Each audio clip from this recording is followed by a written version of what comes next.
traigo un saludo grande de Lucre, soy comandante Vale, ¿no? Y en la escuela se sintió mal, lo fue a buscar y está de médico. Entonces, trabajamos juntos, así que si bien no es fácil hacer su experiencia y voy a compartir algunas ideas.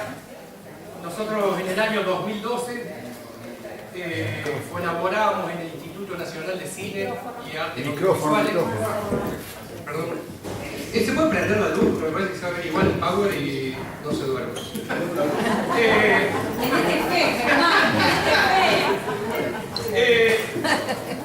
Y en el Instituto Nacional de Cine y Artes Audiovisuales había un tema, que es que no había información de lo que pasaba en el sector audiovisual en la Argentina.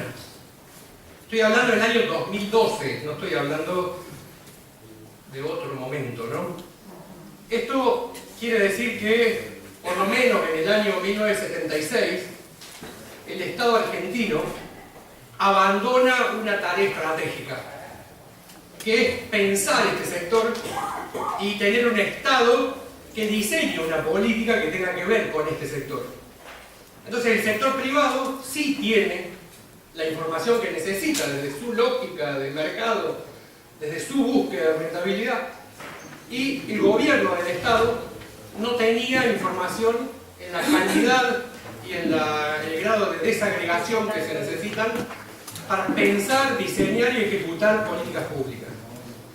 Por eso convocamos a algunas universidades nacionales, la Universidad Nacional de La Plata, a través de la Facultad de Periodismo y Comunicación Social, la Universidad Nacional de Quilmes, la Universidad Nacional de Lanús y la flamante en aquel momento Universidad Nacional Arturo Jaureche, para pensar juntos cómo articular a los investigadores con los sindicatos del sector, con las cámaras y asociaciones, tanto de productores, de televisora como de cine, y generar sistemas de información que nos permitan a todos lograr consensos en términos de cómo pensar estratégicamente el sector audiovisual.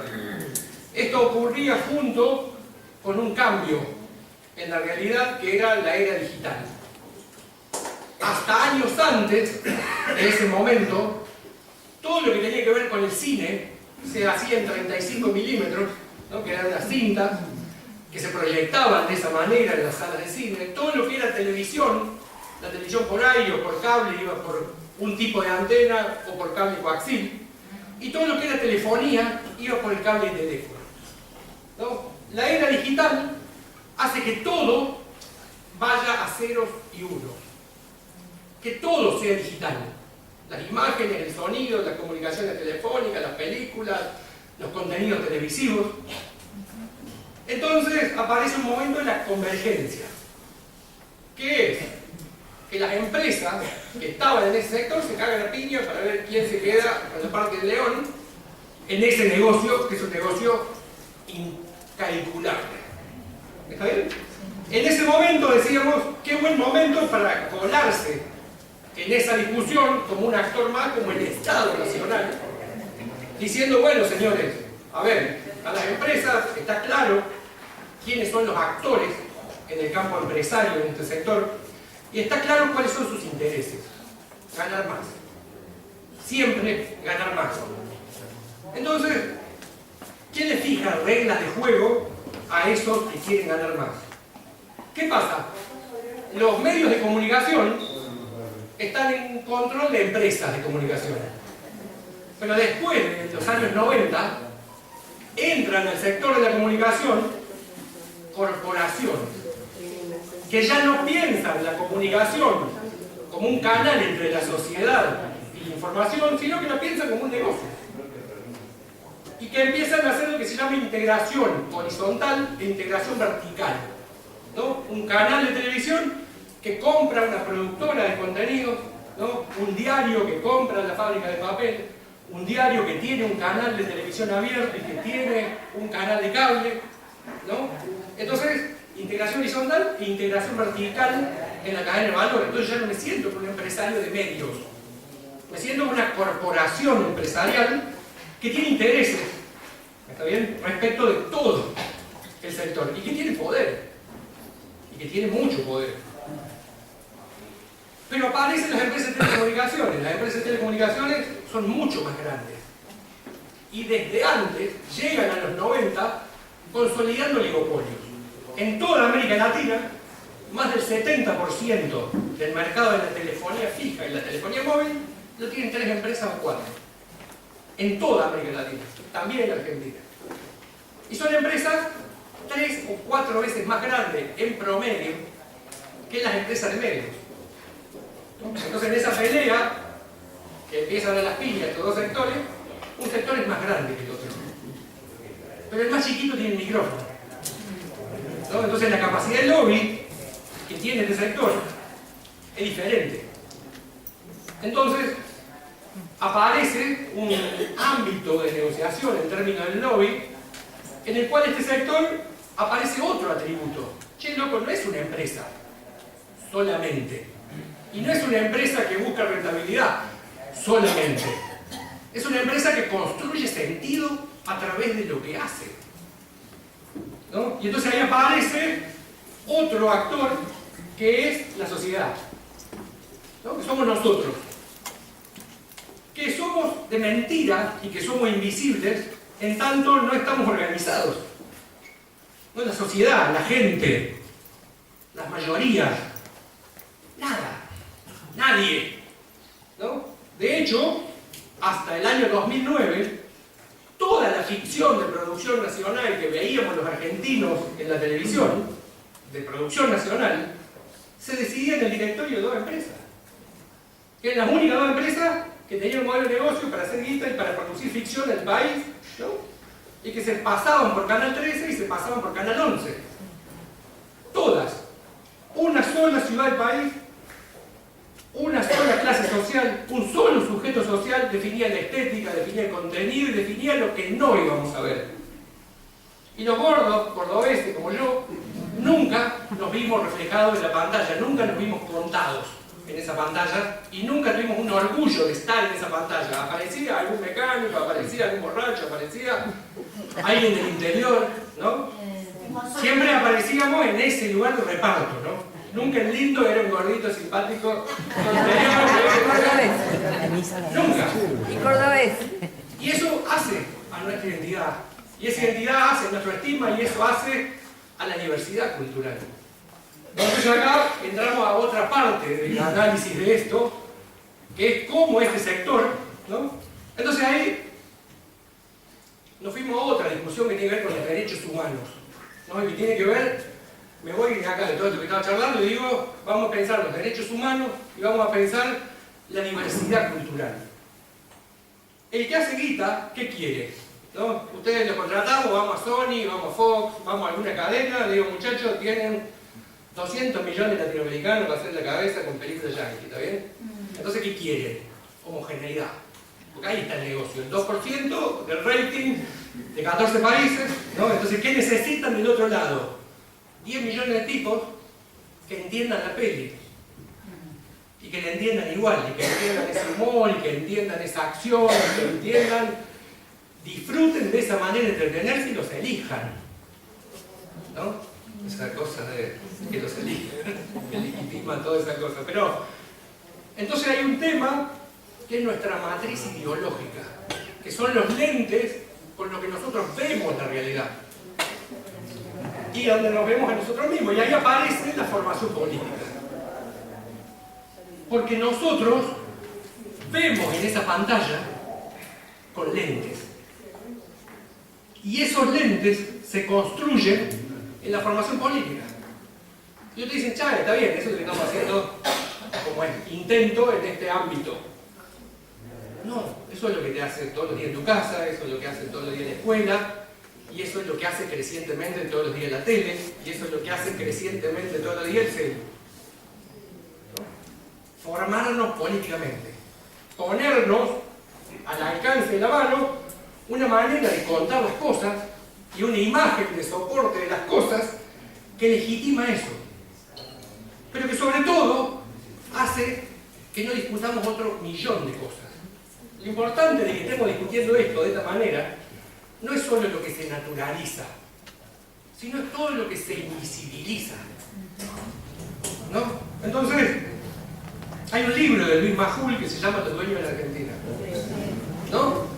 Que en un formato papel nos cuenta la historia de la década del 70, por lo menos, ¿no? De la corrupción sistémica en nuestro país, de la obra pública, cómo se armaban las licitaciones para que se cartelicen las grandes empresas de la construcción para hacerse multimillonarios, ¿no? Y cómo algunas familias lo lograron y entraron, cuando se termina la dictadura, siendo los nuevos grandes ricos, ¿no? de nuestro país.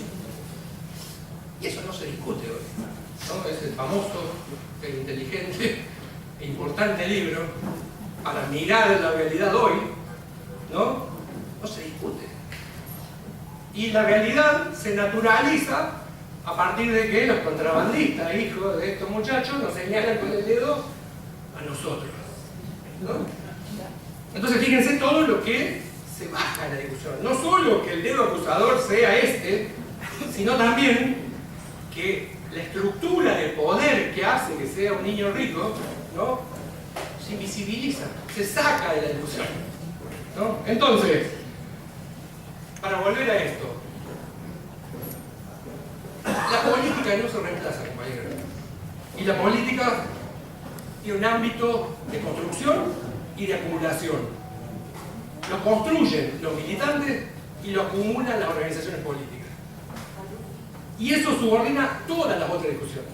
Si no soy un militante de una organización política y no milito dentro de una acción política coordinada con otros, no se acumula orgánicamente eso. Si no acumulo orgánicamente eso, nadie tiene poder para decirle a ningún factor de poder nada. Ni marcarle la cancha a nadie.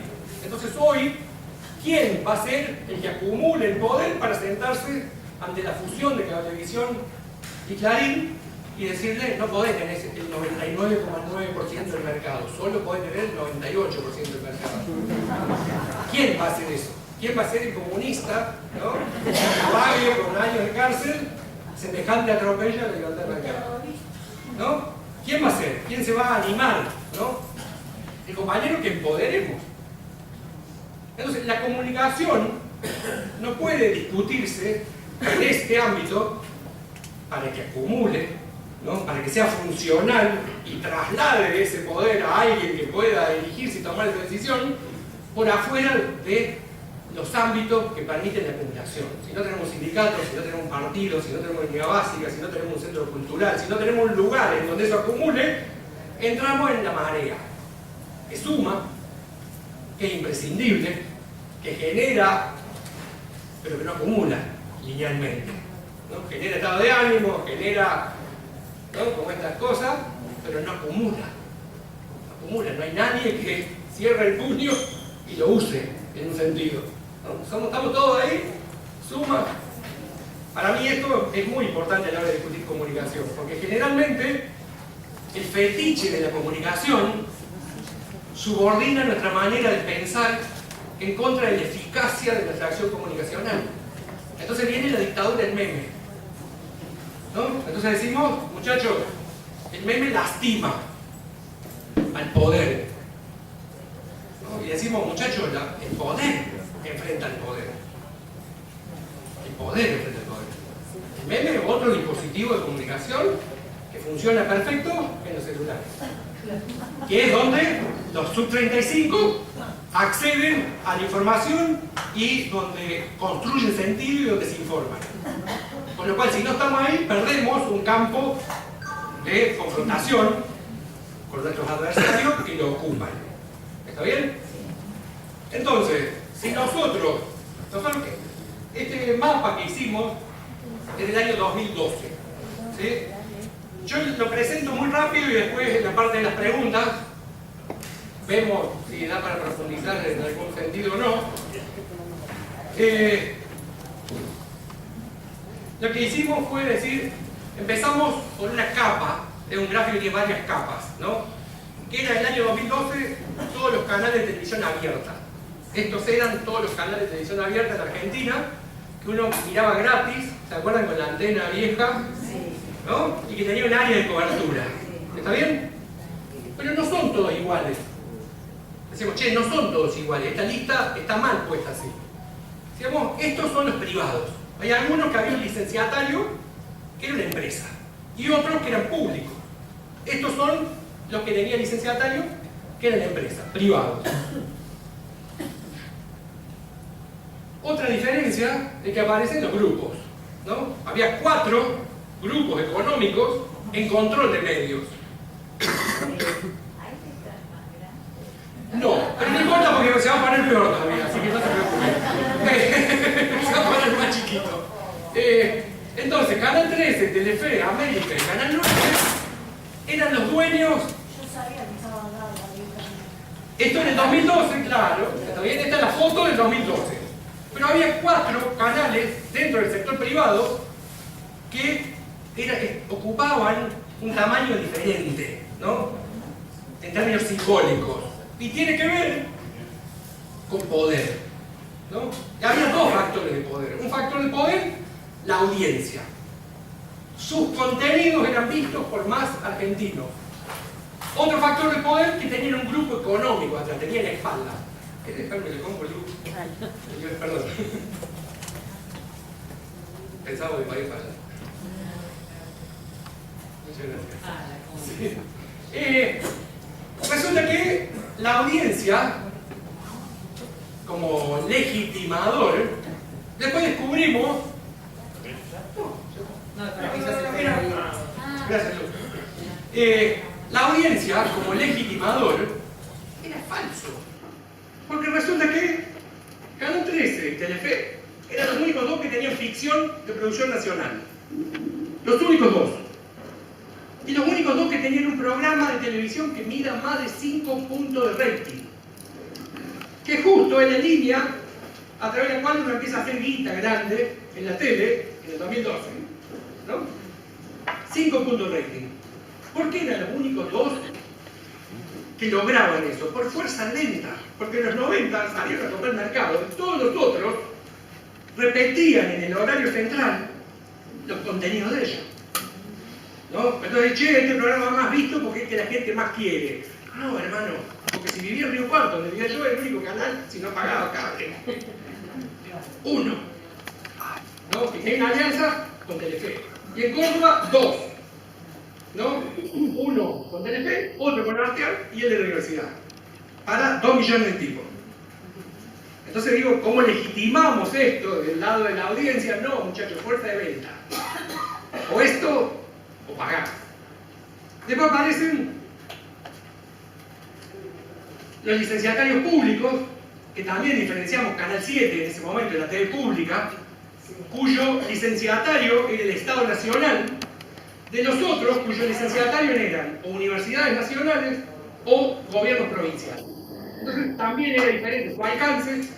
Uno podía llegar a más provincias y el otro llegaba solo a su provincia, y cuando digo su provincia en general es la capital de esa provincia. ¿Está bien?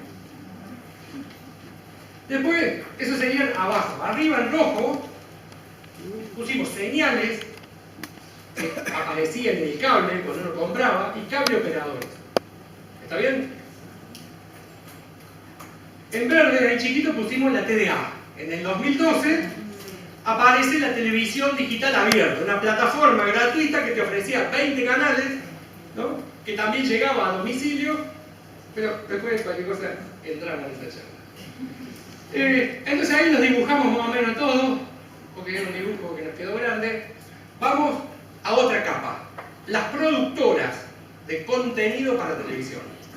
En la década del 90, los grandes grupos económicos tercerizan las tareas de riesgo. Sacan afuera del canal, en este sector, lo que les da riesgo. Entonces el noticiero no tiene riesgo. El noticiero tiene un modelo de negocio, que es cómo yo vendo la noticia, cuándo le vendo la noticia, entonces en qué horario lo ocupo, y lo produzco in-house porque es mi principal capacidad de extorsión, digamos, entonces no la tercerizo. En vez de la ficción no, la ficción alguna gusta, alguna no. A veces se pierde plata, a veces se gana plata. Entonces tercerizan eso y aparece lo que llaman las productoras independientes, ¿no? Es como decir, no sé, bebés independientes.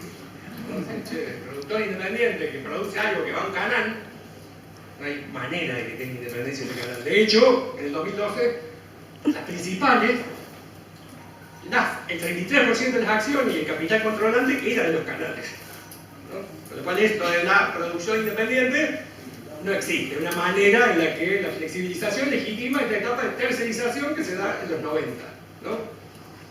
Entonces, las tres más importantes de todas las productoras producían el 33% de todo, ¿no? Identificamos 100 arriba de los 2 puntos de rating. 100 productoras producían en el 2012 al menos un contenido que hacía en la tele por lo menos 2 puntos de rating, ¿no? 100. De esas 100, 3 producían el 33,7%, ¿no? De todo lo que producían productores independientes. Pero las 20 más grandes producían el 75%. 20 se quedaban con la parte del león. Eso es típico de la economía capitalista, ¿no? La economía capitalista va a ciclos de quiebre, ya lo van a ver en economía, ¿no? Es cíclica, y en cada ciclo, ¿qué hace? Mata algo del medio y lo tira para abajo, y ese lugar lo ocupan los grandotes y concentran. Alienta la concentración en gran escala. ¿Está bien? Entonces, en todas las áreas de la economía es común que vean esto. Hay 100 jugadores, 200 jugadores, pero siempre los más grandes ocupan el 30, el 50, el 70% de este mercado. Bueno, eso es por hora, pero fíjense, solamente 4 productoras de todas esas producían más de 500 horas que se televisaban por año, y eso le daba un tamaño económico como empresa para ser una pyme grande, ¿no? Con lo cual solamente había 4 pymes grandes. Las otras eran todas empresas obligadas a sentarse con un canal a cerrar el contrato el año que viene en las mejores condiciones posibles, ¿está bien? Pero con ninguna capacidad de incidencia en nada de esa negociación. Entonces, más o menos el tamaño de los circulitos para que se lea, y no era por tamaño, pero Ideas del Sur, Polka y Endemol eran las 3 más grandes en ese momento. Endemol vinculada a Telefe, Ideas del Sur y Polka en ese momento vinculada a Artear, ¿no? Que era Canal 13. Eso un poco. Las distribuimos así porque se organizaron en 3 cámaras. La CAPIT, que era la Cámara de Productoras Independientes de Televisión, que seguro que a algún lado les puede sonar, porque tiene mucha capacidad de lobby y aparecen en los programas que nos gustan. Entonces, la CAPIT son la industria, ¿no? Son las productoras. CAPA, esta chiquita de abajo, es la Cámara Audiovisual de Productoras PYME de Argentina. El único país en América Latina que logró una cámara de pymes audiovisuales. No existen las pymes audiovisuales de México para abajo en ningún otro país. En ninguno. Y nacen a través de Canal Encuentro, ¿no? Son pequeñas productoras que logran un nuevo modelo de negocio en un nicho que es la televisión cultural y educativa. Que CAPIT no entra porque dice ahí no va a haber negocio ni prestigio, y a los 5 años cuando quiere entrar, estas ya habían crecido, se habían consolidado y eran buenas, ¿no? Entonces hay algunas productoras de CAPIT que hacen cosas para Canal Encuentro, para educar, para paca, pero ya logran esto. En esta crisis son las que van a la quiebra, ¿no? Son las que están cerrando, son las que están achicando, son las que están cediendo esto de vuelta al mercado. En este caso, no al mercado argentino, al mercado extranjero. Los contenidos culturales, educativos e infantiles, de vuelta, lo están cediendo a que lo cuenten otros, ¿no? A que accedan a esos contenidos producidos desde otros lugares. Exactamente. Y después están las distribuidoras, ¿no? Son estas que están acá, que son las que venden estos contenidos al exterior. ¿Por qué pasa? Ya en el 2012, la televisión era global, ¿no? Ya la televisión nacional estaba resistiendo. O sea, el cable, en los 80, hace que entre la televisión de otro país en el país. Entonces empieza a tensionar el contenido nacional con el contenido extranjero. Y esta tensión se resuelve alrededor de los países más poderosos del mundo. En este caso, lo que es el complejo anglo-americano, ¿no? Estados Unidos e Inglaterra se dan una tarea estratégica de ocupar América Latina con sus contenidos, ¿no? Entonces, vienen acá, tienen sus empresas distribuidoras, tienen sus películas, tienen sus distribuidoras, sus exhibidoras, ¿no? Y se da una política muy agresiva de ocupar el mercado. Entonces ahí nos pusimos a todos más o menos en un gráfico donde están canales, productoras y distribuidoras. ¿Está bien? Exhibidores, productoras, distribuidoras. ¿Sí? Que sería como la cadena de valor tradicional de este sector. En Argentina, a diferencia de otros países, hay trabajadores organizados. Entonces pusimos los sindicatos, ¿no? Entonces los sindicatos ocupan un lugar. Para nosotros ocupan el lugar. Porque hoy, pensar en la comunicación audiovisual sin pensar en la calidad de vida del que trabaja en ese lugar, sin pensar en la posibilidad de desarrollo profesional de quien ejerce ese trabajo, y solo pensar con las herramientas del mercado, y decir contenido para otros, seamos más baratos, compitamos, bajemos impuestos, no genera trabajo. El Sindicato de Trabajadores de Televisión en el año 2003 tenía 10.000, 11.000 afiliados. 10.000, 11.000 afiliados. En 2012 tenía 35.000. 35.000. Y en el 2012 logra la mejor paritaria desde el año 75. Que en el 75 la acordaron, pero después con el Rodrigazo no la pudieron cobrar. Por lo cual, en 2012 la primera paritaria, la mejor paritaria que negocian en su historia y que la cobran, ¿no? Entonces, si no pensamos en la calidad del trabajo, si no pensamos en términos convenio colectivo de trabajo, estamos cediendo nosotros mucho en esta negociación, ¿no? Y estamos tomando ideas y discursos que legitiman cosas, pero que queremos tensionar, no legitimar, ¿no? Así están SICA, el Sindicato del Cine, SUTEP, que son los extras, AAA, que es la Asociación Argentina de Actores, en este caso, ¿no? Que eran SADAIC, locutores y periodistas tienen varios sindicatos, por eso nos pusimos solo uno. Y después, sociedades de gestión de derechos. Este es un tema que se lo dejo picando, pero acá hay algo que se vende, que es la propiedad intelectual. ¿Sí? Si yo les digo Mamá Cora, o les digo Esperando la Carroza, ustedes la asocian con un personaje querible que tiene que ver con algo lindo que nos contamos. Entonces, ahí hay una propiedad intelectual del guionista que escribió ese personaje. Hay una propiedad. Puede ser por hora, pero fíjense, solamente 4 productoras, de todas esas, producían más de 500 horas que se televisaban por año, y eso les daba un tamaño económico como empresa para ser una pyme grande, ¿no? Con lo cual solamente había 4 pymes grandes. Las otras eran todas empresas obligadas a sentarse con un canal a cerrar el contrato el año que viene en las mejores condiciones posibles, ¿está bien? Pero con ninguna capacidad de incidencia en nada de esa negociación. Entonces, más o menos el tamaño de los circulitos es para que se lea y más o menos por tamaño, pero Ideas del Sur, Polka y Endemol eran las 3 más grandes en ese momento. Endemol vinculada a Telefe, Ideas del Sur y Polka en ese momento vinculada a Arteaga, ¿no? Que era Canal 3. Eso un poco. Las distribuimos así porque se organizaron en 3 cámaras. La CAPI, que era la Cámara de Productoras Independientes de Televisión, que seguro que a algún lado les puede sonar porque tienen mucha capacidad de lobby y aparecen en los programas que nos gustan. Entonces, la CAPI son la industria, ¿no? Son las productoras.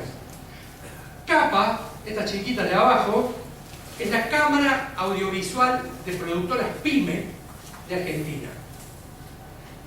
El único país en América Latina que logró una cámara de pymes audiovisuales. No existe la pyme audiovisual de México para abajo en ningún otro país.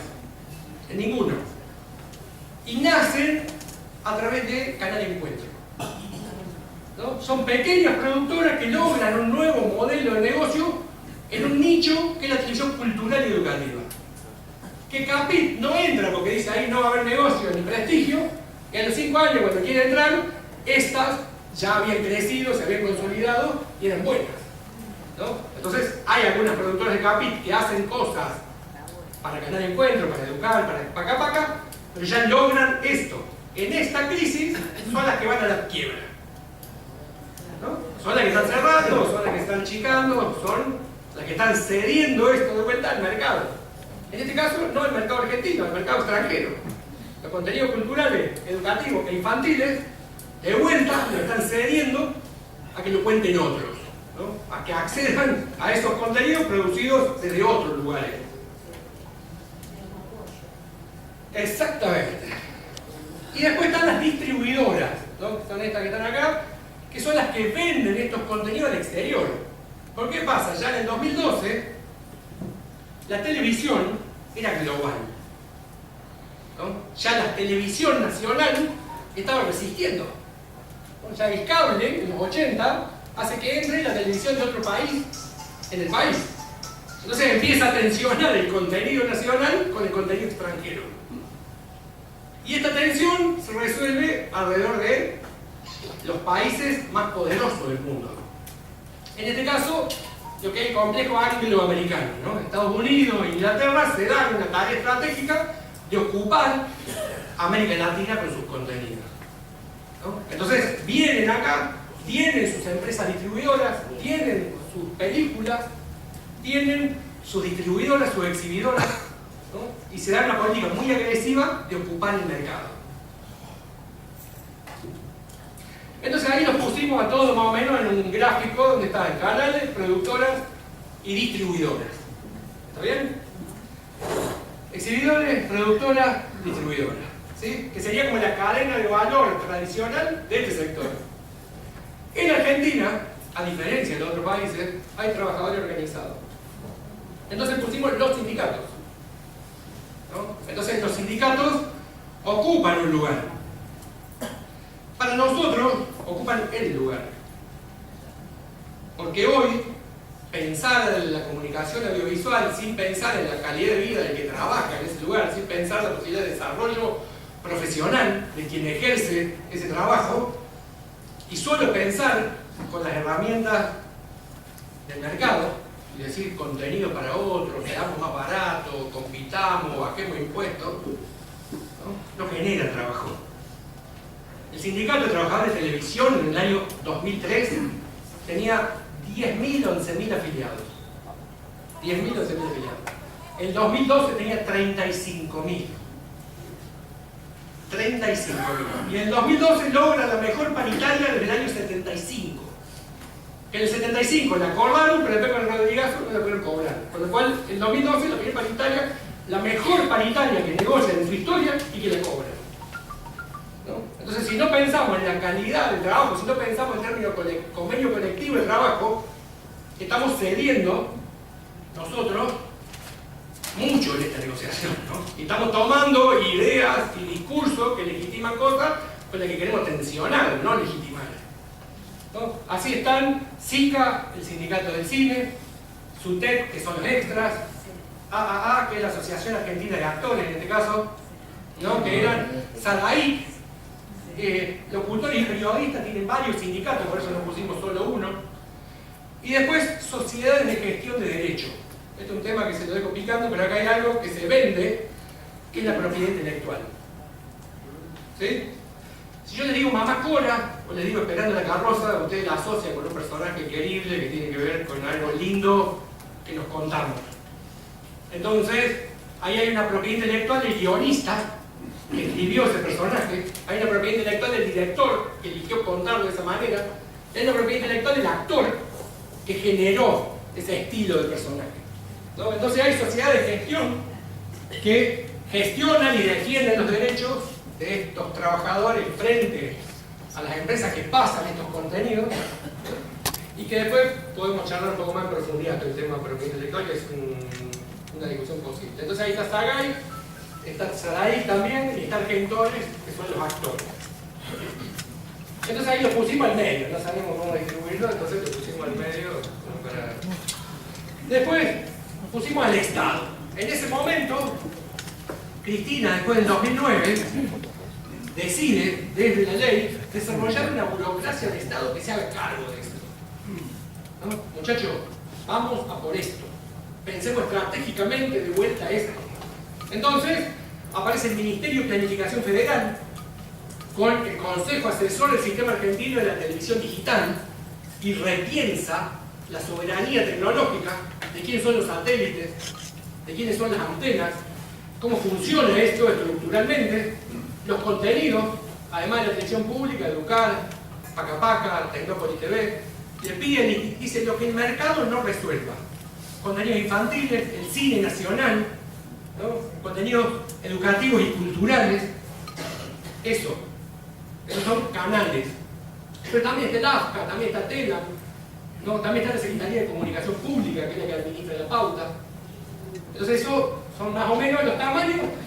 Esto es arbitrario, pero intentamos poner de acuerdo a la guita, el presupuesto que manejaba cada uno, ¿no? Para esto, no el presupuesto general, sino el presupuesto para el sector audiovisual. Por eso el Ministerio de Planificación aparece como sobre representado, porque la inversión en fierro es mucha guita. Por esto les decía que las empresas de telecomunicaciones, que son las que tienen los fierros, que se llaman los carriers, que por donde van los datos, están sentadas en esta mesa, aunque están invisibles, ¿no? Porque todo esto, si no tenés electricidad y si no tenés internet, no tenés nada. Entonces discutir la energía y discutir la internet es central. Y si no, apaguemos la luz y apaguemos internet y seguimos hablando. Entonces tenemos el cine, Instituto de Cine, las distribuidoras internacionales y nacionales de cine, las grandes productoras, los espacios Inca, que son salas de cine especializadas para dar cine argentino, ¿no? Que hay 50, quedaron en este momento 50, hay 64. También nos metimos eso dentro del gráfico, ¿no? Que está ahí abajo. Y entonces de aquel lado pusimos las nuevas voces, los sindicatos, las organizaciones sociales que empezaban a contar, que empezaban a hacer uso de la palabra pública, que empezaban a poner en discusión qué ficción había en cada lugar, que empezaban a decir la televisión pública es mía, y a putear qué había ahí adentro y si estaba o no estaba, ¿no? Y Educar, y Paca Paca, ¿no? Y había toda la discusión que se decía chipá o chipa, ¿no? Como decía Zamba, desde Formosa esto. Antes del 2003, el sector estaba. Lo que no estaba era el Estado, ¿no? Y al no estar en el Estado, no estaba la posibilidad de que otros sujetos sociales accedan a dar esta discusión, ¿no? Pero también en el 2003 estamos discutiendo deuda externa y laburo. Entonces discutir medios era más difícil. ¿Está bien? En el 2012 era más fácil, porque no lo habíamos resuelto del todo, pero estaba encaminado, ¿no? Entonces también hay una cuestión que es, no podemos discutir esto colgado en la palmera, tenemos que discutirlo situado. Entonces sí, ordenemos los problemas y aportemos a ese orden de los problemas, ¿no? Porque si no es muy difícil discutir el cine hoy, discutir la taquilla hoy, si estamos discutiendo cómo llegamos a fin de mes. ¿Está bien? Pusimos esto en el país, capa por capa, región por región, ¿no? Se pega bastante a lo que es la densidad poblacional. Pero hay una sobre representación. O sea, en las grandes ciudades hay más y en las pequeñas ciudades no hay nada, ¿no? O sea, se pega bastante a lo que es el mapa general. Y también, a nosotros nos sirve pensar desde donde vivimos. No nos sirve pensar desde donde discute el dueño del canal, si está acá. Porque la discusión con él parece subversiva. Si yo le digo, che, mi viejo está en el Río Tercero y quieren ver tele gratis, ¿no? El tipo dice, sos un trosco mapuche. ¿No? Antes no, digamos, porque decir, che, hay un tema en eso. Hoy, cuestionar esas cosas de orden común ya te corre la cancha, pero a mí no me sirve otra discusión. Yo no puedo correrme para acá hasta entrar en los legitimadores de él, ¿no? Pero eso lo tengo que hacer desde un lugar que me dé espalda, ¿no? Entonces decíamos, ¿cómo? Esto un poco, para nosotros, la caracterización, ¿no?, de este sector en el país en ese año, del 2012 hasta el 2015, avanzamos y desde ese momento hasta hoy retrocedimos, ¿no? Pero esto es así. Esto es así. Lo que no podemos retroceder son en las ideas que nos organizan para dar esta discusión. ¿no? La soberanía en las telecomunicaciones, la soberanía en las comunicaciones, los sujetos sociales haciendo uso de la palabra pública, son nuestras ideas, son nuestra bandera. Hoy no están dadas las condiciones para que se transformen en derechos adquiridos, pero sí son parte de lo que nosotros sostenemos, defendemos y nos sentamos en cada ámbito a dar la discusión, ¿no? Después traje ejemplos, si hay tiempo para ver, de linchamiento mediático, de una parte que hacemos de monitoreo de medios, con el núcleo trabajamos en el observatorio del sector audiovisual e infocomunicacional, y ahí tenemos una especialización y hacemos monitoreo de noticias. Y tenemos monitoreadas las noticias de la campaña en 2017, tenemos monitoreado la flexibilización laboral, cómo fue el linchamiento de los dirigentes gremiales en ese momento, y hicimos un paper sobre Baradel y la lucha de los docentes del año pasado, ¿no? El primer semestre del año pasado, analizando las 3.000 noticias que lo trajimos. Si después hay tiempo, bueno, algo. vamos a escuchar un poquito de nosotros. Muchísimas gracias.